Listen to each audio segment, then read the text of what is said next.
Hey everybody, it's Jekar with Bromance Wargaming back with another battle report.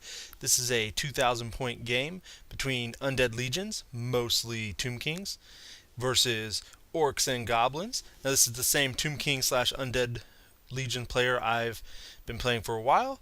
She is learning, and today we're teaching her about scenarios.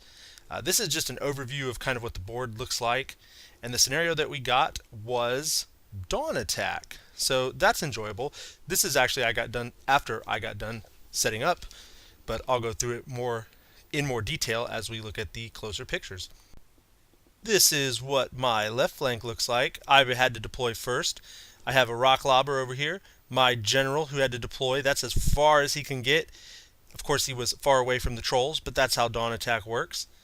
My general, by the way, is an Orc War Boss on Wyvern. He's got the Sword of Might, the Armor of Destiny, the Dragonbane Gem, and the other Trickster Shard.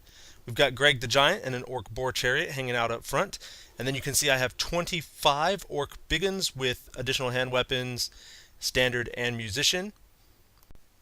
This is the center. You can see the right part of my Biggins. I have a level 2 Shaman with the Lore of Undeath hanging off of that unit. He just won't stay. He's like falling over in that forest. I have a single Troll, the only one within range of my general. I have 45 Night Goblins. There's a Night Goblin, or excuse me, a Common Goblin War Boss with the Armor of Silvered Steel and a Great Weapon, and Night Goblin Big Boss, who is the Battle Standard Bearer, and he has a Great Weapon and the Talisman of Preservation. Then I've got two other level 2 shamans, one with the Staff of Stability and one with the Dispel Scroll. Both of them are also on Lore of Undeath because I don't really like the Goblin lore and I do really like the Lore of Undeath. There's a Doom Diver behind them, two trolls that are outside of the range of the general, and a Goblin Wolf Chariot. And this is what my right flank looks like. That's right, I didn't roll a single 2, so nothing is over there. It's just where I'm going to keep all my dead stuff and all my tape measures and crap. Here is a picture of her, well, my left flank, her right flank, I guess, and she got a single unit over there. It is a Scullipult. This is a picture of her, but also her center, which is a Colossus. And here's her left flank, my right flank, where everything else is. She has 3 chariots with the Banner of Eternal Flame. She has 2 level 4s, one with Lore of Nekahara, one with the Lore of Undeath. She has a Casket of Souls. She has 20 Tomb Archers. I think they have a Standard. She has like 50 skeletons with a Necrotect and, no, I'm sorry, a Tomb Herald who is carrying the Razor Banner, and a Tomb King who has the Blade of Antarak, the one that like heals him, and I think he has a ward save. And then she also has a Scullipult over there. So for those of you following along at home, she has 9 units that deploy. She rolled 7 ones. So she was pretty excited going into this game that was going to happen. I should also mention that she has 3 Sepulchral Stalkers starting off of the table. So she didn't win the turn to go first, which is fine. And everything kind of surges up. I'm not actually being that cautious because she's so bottled up. I just kind of think I'm going to chaff her up with Lore of Undeath and get the points where I can with my shooting. Only the green troll is stupid.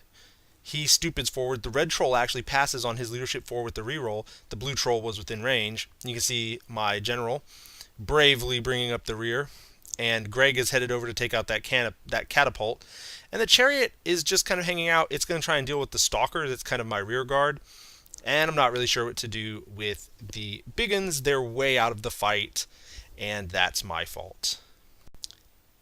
In Magic, essentially, I get a Spirit Host.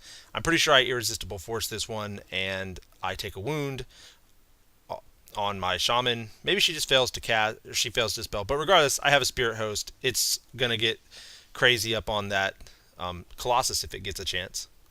So I was all excited because I could see her lone casters on the horses with the Doom Divers. You know, they didn't have a lookout, sir, and she didn't think about it when she deployed. I didn't think about telling her.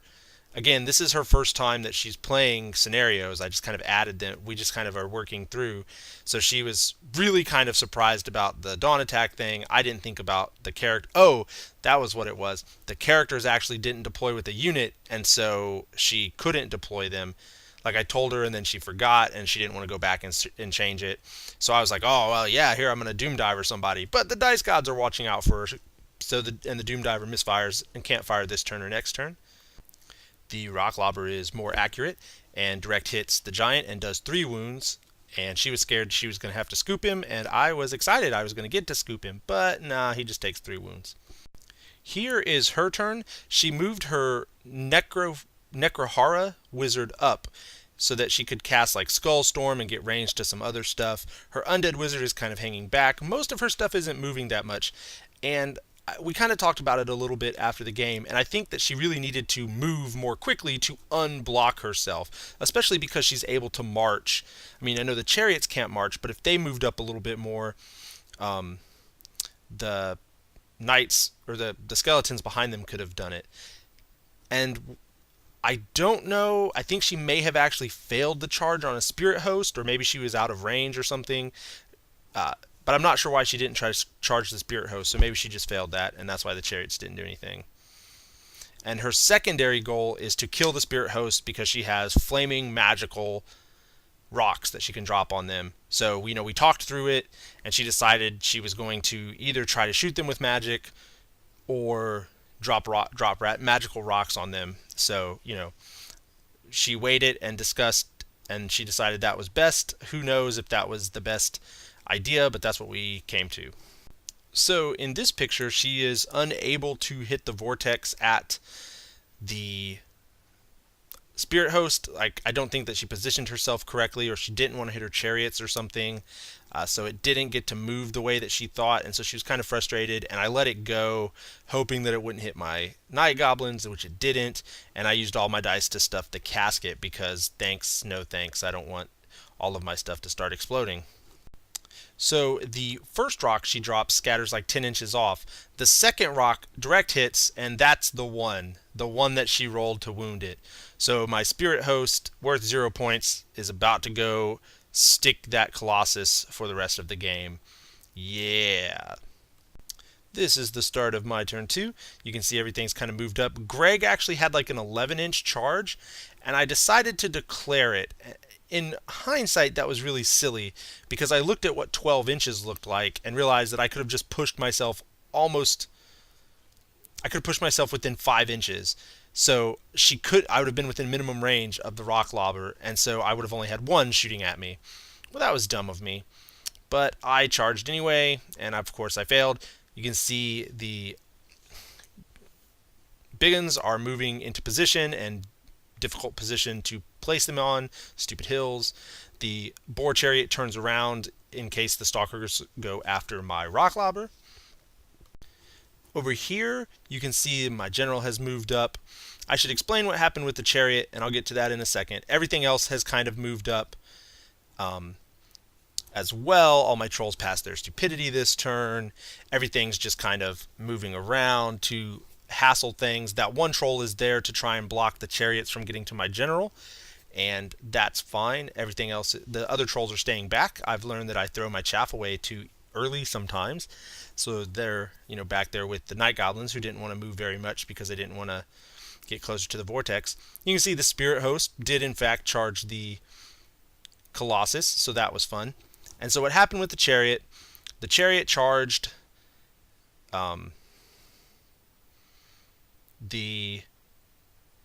I guess this isn't the crazy turn. So the chariot charges the Hierophant. It needs like a 10 or an 11. And I was like, you know what? We need to do this. And I did it, and I got it, and that's bad news bears for my opponent. Here is just a close-up of the death of the Colossus, and it's kind of fitting that it doesn't have any arms because it's just not going to get to do anything for the rest of the game, as a spirit host just slowly tanks it into oblivion. And here is that glorious charge. Like I said, it was between a 9 and 11 somewhere. Went ahead and made it, and that's just going to be great. And if I can hit the archers, which is likely, I can actually get out of the charge arc of those chariots, which will also be fun. My goal is to hit the archers, and then is to overrun such that I'll hit the archers, and then wheel so that I don't touch the terrain because you treat the overrun as another charge. So I was hoping to wheel enough to not hit the forest and not have to take a dangerous train test. We'll see how that goes. So in Magic, she stuffs everything except I am able to get off a casket of my own powered up Harbinger to summon my own Casket of Souls, which I was very excited about. And with so many promising directions to go, the template misfires and the Skull Storm dissipates. It fades in on itself. And she was getting kind of pissed because, she has her level 4 up there. First, she couldn't throw it the way she wanted, or she didn't want to throw it through the chariots or something. And then she got long bomb charged by the goblin, and then now the vortex just does nothing. So she's kind of frustrated at that, like 250 points for the level 4 on a horse. And whatever misfire disease is going around, the rock lobber caught it. It's like half the table away. I thought it was surely quarantined enough. Nope, it is going to drop a rock on. I believe I attempted to drop the rock on the the Scullipult that Greg is not. Oh yeah, because this is way far away. So I'm dropping it on the Scullipult that Greg tried to charge, and I misfired and can't fire this turn or next turn. At least my stuff's not exploding, but it's kind of frustrating nonetheless. So here I exploded the level 4, and I did overrun far enough to hit the archers. I wheeled, but I could not wheel because of the other chariots without touching them. So I had to wheel as much as I could, still hit the forest, exploded on the forest, and the archers are doing their celebratory "we survived because we're the best" dance right there. And to add insult to injury this turn, I put a wound on the Colossus. So he's just, having fun. And now there's no way to heal him because the Lore of Nekahara is gone. So he is well and truly just screwed. Also, we checked, and the Spirit Host is, I think, within sight distance of the chariots, but we were looking at it, and, charge, flank, and a banner is 3. But that's it. That's all the wounds that they can do. And so the Spirit Host would still have a wound left. And then if it did any wounds, it would, lose by less, yada, yada, yada.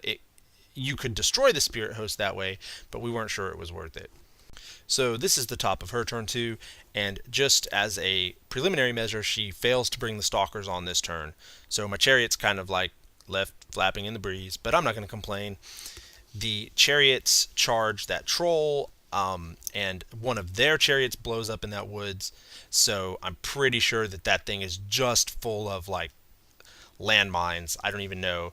But she hits the Troll. In retrospect, not sure that was the greatest idea, but that's what happens. I think that the goal was to try to overrun into the Wyvern, but I'm far enough back where that's not going to happen. She'll hit the building first.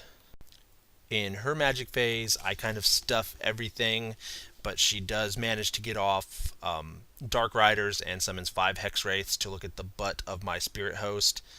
And so that's going to be bad if I can't reach them. I just will be unable to do anything.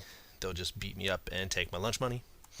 Maddeningly, in the shooting phase, the rock lobber that I should have been out of range, or inside minimum range of, hits me directly, does 4 wounds. Greg is really kind of mad at me, and I am also mad at me, but maybe he can keep his points nonetheless. As one would expect, some chariots exploded my trolls. I guess I didn't stuff the chariots growing back. I think she gave them like, I don't know, Killing Blow or something. Something I didn't care about. Oh no, she must have used the Morkarn spell because she doesn't have Nekahar anymore. So she used the Morkarn Breath of Darkness spell to heal them back, and they did all sorts of nasty, nasty things to that troll, and then they hit the building as I surmised. Here they are reforming to face the terrible, terrible things that are going to happen. And I'll just point out, I really like her conversions. She likes scorpions more than the horses, so she is using scorpion chariots and she's repainting them, and I really like the way they're turning out, so I want to give many kudos to her for that. So my turn 3, the Mighty Wog decides it's time to go. The Orc Biguns actually fail Animosity and are forced to charge the Hex Wraiths. My general, with a magic weapon, decided that he wanted to charge them anyways. I have a sneaky plan for not fighting the skeletons. It's called running away. And the Night Goblins and a Troll charge the chariot. So that was fun. And then I have a blue Troll running around. I think he's going to, like, do nasty things to the the catapult or the casket maybe. He's got time to think of what he's doing. 18-inch leadership bubble means he's still in, so that's all good. So, did I learn my lesson last time? Absolutely not. Greg charges again. Was that stupid? Of course it was. But I really felt like I had the game in hand at this point, and I was like, well, whatever. I'll see if Greg can make it. I rolled double ones. So, yeah, he was really mad at me for trying it a second time. The chariot, positions itself because the rock lobber is slightly more expensive than the doom diver, so I'm going to try and protect those 5 points as opposed to the 85 points rather than the 80 points of doom diver. In my magic phase, I'm able to get off some black knights. I was really excited about making those. Like I said, Rachel didn't actually like the horses, so I bought a box of hex wraiths, made the hex wraiths, used all of the extra bits to make the black knights, and put them on the Tomb King skeletal horses, and they fit pretty well. So I summoned some black knights here just to give the Tomb King's unit something to do, and if they don't do something about it, I will just charge them into some archers and beat the crap out of them. I think that I have the points. They're 140, so I give them a banner as well, so that'll be fun. I'm just summoning things. Just like to have some friends come to fight with me. It's an orky thing. No one is surprised at this outcome. I managed to net the chariots. I beat the crap out of them, and then there's like 1 wound left that pops on combat res because I have a jillion D of it. And the general manages to kill, I want to say he kills 3 with his 4 attacks, and Rez does the rest. Nothing, I don't even think she hits. She attacks the Wyvern rather than the general since he has a 2 aboard versus the flaming attack, and pretty much that's what it looks like now. The Spirit Host and the Giant are pushed. Nobody's taking any wounds over there, but that's okay. So her turn 3. First of all, the Stalkers get to come on this turn. But before that, she charges with the Tomb King and the big bus of skeletons, and I flee with my general. So the general flees, and I flee over the Night Goblins, who are leadership 8 with the reroll, and they rolled an 11 both times, and then they rolled an 11 to flee. So they're about 4 or 5 inches from the table edge. They're not very far. And yeah, so I did not anticipate that happening. You can see she's just started to place her stalkers as this gets started. The other thing that frustrates me about this is I still have a Dispel scroll, but I can't use it while I'm fleeing. And this is the turn that I really wanted to use, to really stuff it, because everything's kind of, my orcs are in good position. I thought I was going to have Night Goblins in decent position, that didn't work. But I really wanted to stuff this phase in particular to get the orcs into combat and start beating up on those skeletons or something, and now I can't, so I'm kind of mad about that. The Tomb King's unit just redirects into the Black Knights. Like I said, I'm just glad to give them something to do. It made them do that instead of chase my general. Not that I think they could have got my general, but that's not the point. In the rest of her movement phase, she swings the archers around a little bit to see my orcs. And you can see where the stalkers are. They direct hit, so they just popped up behind my orcs. I'm not very excited about that, not gonna lie. So yeah, remember when I was talking about wanting to stuff the magic phase? This was a Tomb King style magic phase as I am used to playing. This one was like 12 dice to 5. She rolled like a 5. No, I don't know. It was something like that. Like a 5 and a 5, and then the casket happened or something. It was really pretty brutal. And I've got a single level 2, and I think I failed to cast anything. Or failed to dispel anything. So she summons a second unit of stalkers right in front of my orcs.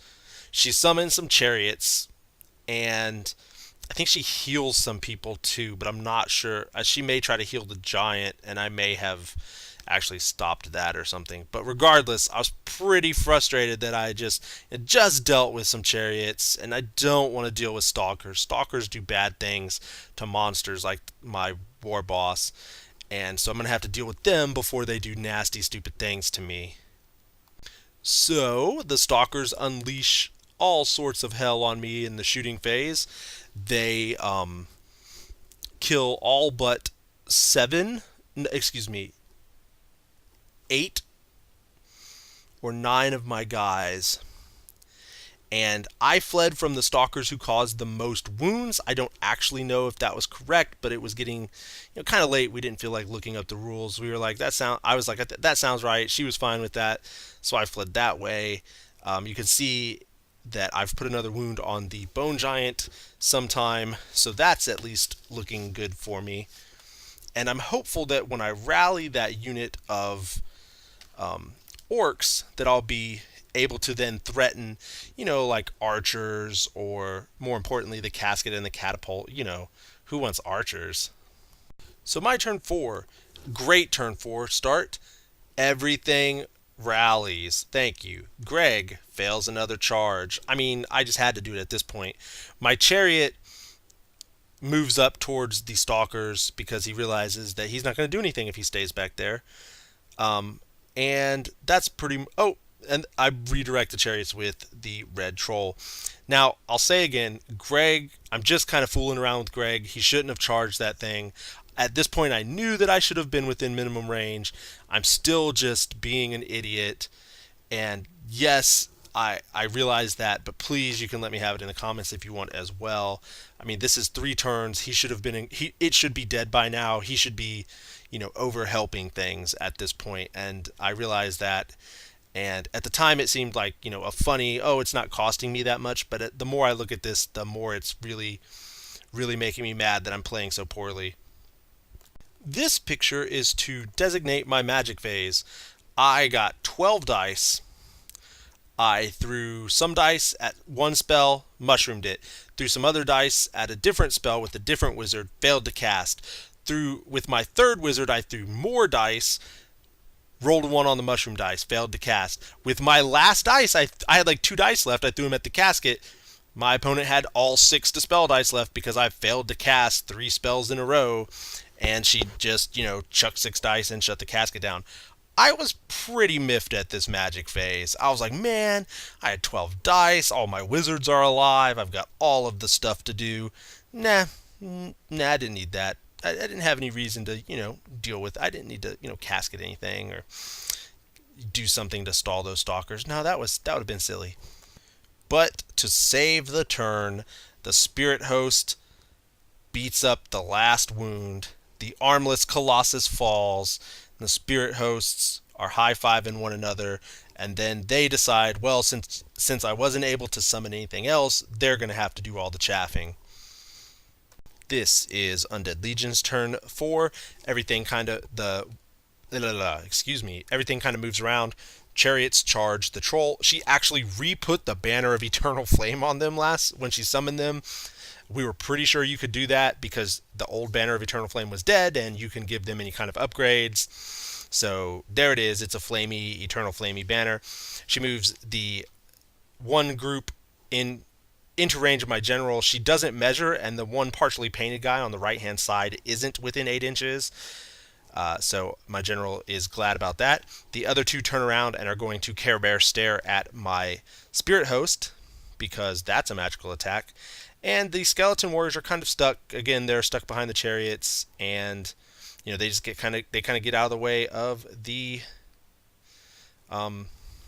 whatever those things are called, the orcs, the orc boys. That's what they're called. So in the magic phase, she heals these guys all the way up. I'm saving my dice for like casket and some other stuff. Trying to keep things from getting summoned in bad places. I actually really just don't want casket to go off and kill my orcs, but while I'm waiting to stop that, she manages to also get off a spirit host of her own in front of my orc boys, so that's not very fun. And here, so only one of the snakes actually didn't misfire. 2 of them misfired and did 4 wounds, and the other one did like 2 hits and did a wound. So, my spirit host is standing there screaming, I still function. And, that was enjoyable. However, unenjoyable was the archers who shot at my orc biggins, did like 2 wounds, 3 wounds, enough to cause a panic test. Of course, they failed, and they ran away some more. Thanks, guys. You're really being helpful. Poor Greg. He pays the price for my stupidity, and finally a rock lands on him again and finishes him off.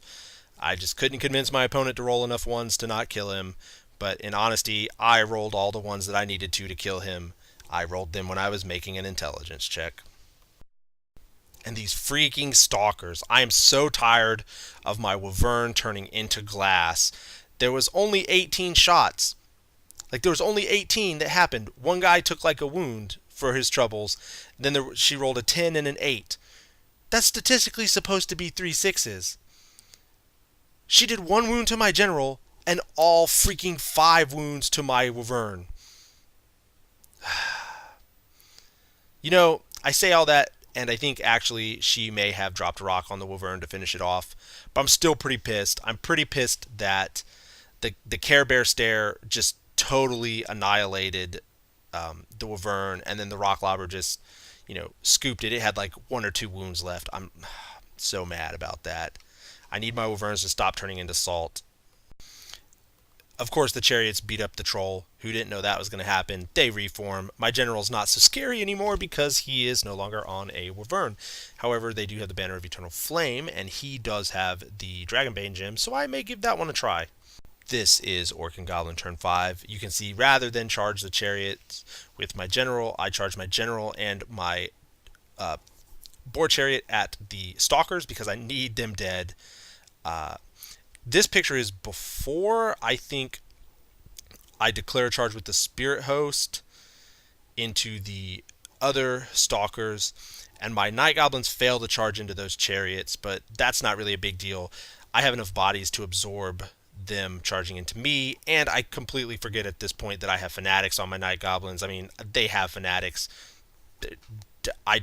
About 30% of the time I forget them. Here is the Spirit Host, and also my Orcs don't rally. Thanks, guys. That blue troll is stupid because he's now out of the newly minted 12-inch leadership bubble. Thank you, Care Bear Stare. So this magic phase went swimmingly. I got off a new Spirit Host. That's what that base is right there. It's actually not a Spirit Host because I only have 2 bases of them. So that's like one of the unit fillers from my zombies. I summoned some Morghast Archives because those guys are cool. And that's pretty much it. So I was pretty pleased. I think I got the casket off, and it didn't do anything because everything's leadership 10 that matters. So after combat, this is what it looks like.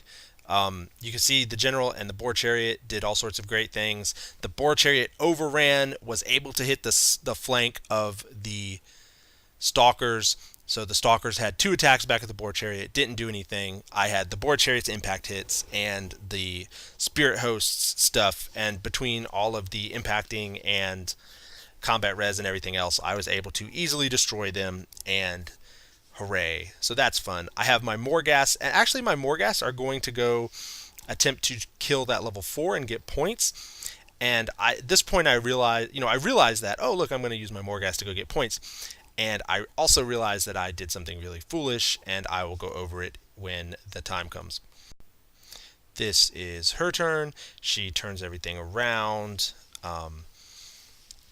The Chariots, I don't think, charge the Spirit Host. They can't really do anything. The Archers turn around. She's just kind of getting in position to try and get some last-minute points. I'm not really sure what happened to her Spirit Host. That's a failing on my part, but it died. And so I went ahead and replaced the Spirit Host that was in front of the Chariots with it. But, that's what's going on. I think I'm stopping magic phases. I don't think really much is happening. So my final turn, and this picture I'll take a little bit of extra time on. So a bunch of stuff charges. The Spirit Host and the Goblins charge the Chariots. That one is just to get into the combat with the Morghast and start whittling down those skeletons, see if I can win. The General, I think, fails the charge. I think he and the Chariot try to charge with the Morghasts, and the blue troll is stupid. The other guys fail to rally again on an 8 and run off the table, so there was that. And here's where I'll spend the extra time. The Morghasts are too wide. That's silly. They should be 1 wide. The only thing they lose by going 1 wide and 2 deep is a stomp. Well, that's great. But what am I going to use them for? I was trying to use them to kill the level 4 caster. This way, I have 3 attacks on the level 4 caster. The other way, I have 6 attacks on the level 4 caster, all of them with Killing Blow. So, I felt kind of dumb. The whole unit has weapon skill 6 from the Tomb King, although we learned later that the wizard doesn't actually have weapon skill 6 because it doesn't extend to characters. So maybe that was a better play than I thought. But I was kind of frustrated that that I did it this way. But regardless, I'm still going to try and cascade into that unit. I'm going to try and throw all of my goblin attacks at the wizard too. So I don't know, maybe it'll all work out. And even if it does work out, I just wanted to point out that was kind of a silly thing to do if my goal was to character assassinate. In my turn, I summoned some Hex Wraiths. I actually did this because I'm not used to playing Undead stuff. I thought, well, if the Morghast break, they'll just flee through the Hex Wraiths. Of course, right? Because Undead stuff breaks. But whatever. It got me, I got to use some spells. Woo! But whatever. In shooting, I finally drop a rock on her rock lobber and explode it. And this turn, my Doom Diver explodes as well, so that was fun. So we go through the Night Goblin combat first. The Night Goblins win. They and the Spirit Host overrun into the flank. I do, between Crumble and combat, I do 15 or 20 wounds. The Morghast take 3 wounds. They do 1 wound to the level 4 and 1 wound to the BSB Herald, and the Night Goblins actually have to finish off the level 4 because the Morghasts are a little lazy. So in this picture, you can see this is after combat this turn. There's like 9 skeletons left. I did manage to kill the Tomb Herald, so it's like 9 skeletons and the Tomb King after all is said and done, and none of my characters are dead. So there is pretty much that. She did shoot at my boar chariot but didn't kill it, so all things considered, this was kind of a big win. Alright, so as you might have been able to guess, the final result was a victory to Orcs and Goblins, but it wasn't actually as big as it seemed. She still had a casket, a character, a big unit of skeletons, skeleton archers, and a rock lobber left. So I ended up with 12 or 1300 points. She ended up with 700-ish points off of me, and the video still is already pretty long, so I'll just keep some quick thoughts. One is I like to refer to this video as the chaffening. We summoned probably, not counting the Hex Wraiths, which were kind of a throwaway summon at the end of the game, we summoned more than 1,000 points during this game. That's with one turn where she didn't summon anything, and a turn where I couldn't cast any spells. That is really, really ridiculous to me. I summoned 550 points, and she summoned like 535. It was really crazy. And she's going to try something else because she's not really good, I guess, at all the nuances of Lore of Undeath, but she really liked it anyway, and I thought it was really funny that we summoned so much stuff.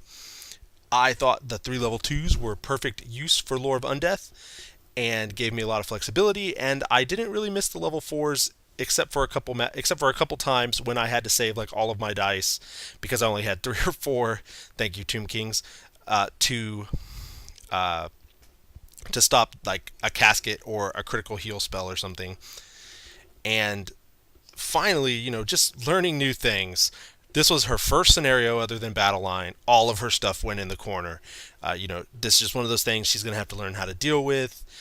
With Undead Legions, at least, it's better than with regular Tomb Kings. She took it all in stride. She really enjoyed the game. It was brutal. We killed a lot of stuff. We killed like 1,000 points of stuff that wasn't on the field.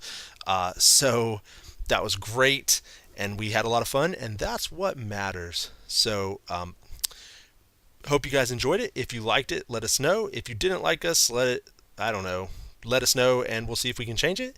Otherwise, thanks for watching.